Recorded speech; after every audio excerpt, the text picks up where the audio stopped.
And I've seen improvements from a physical standpoint, from a mental standpoint, from a psychological standpoint, from a social standpoint, from a mindset standpoint. So many areas of improvements. Like physically speaking, we've gone we've improved athletes' vertical jump to about 6 to 8 inches within that season, which is huge. That means that's an athlete perhaps who's got maybe a full hand above the net to now maybe a forearm above the net. So that can equate to potential improvements and effectiveness in their hits and their attacks and their blocking as well. So if you're a basketball player, that means you have a better shot at laying up the ball without being blocked.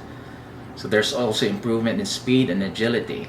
So there's I would say a wide scope of improvements, definitely. And the important thing there is the consistency aspect.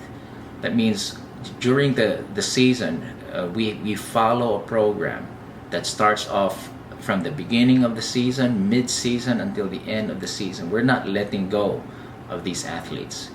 We hook them, and then we make sure that we get their interest up a notch every single time. We don't like boring activities. We understand that these are athletes in their teenage years. We're dealing with a lot of issues outside the sports.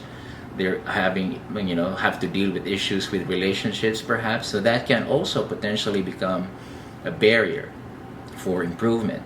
But our focus is to make sure that when they're on the court, when they're in game, when they're in training, their 100% focus is there. So yes, conditioning absolutely has tremendous effect in terms of physical, mental, psychological development.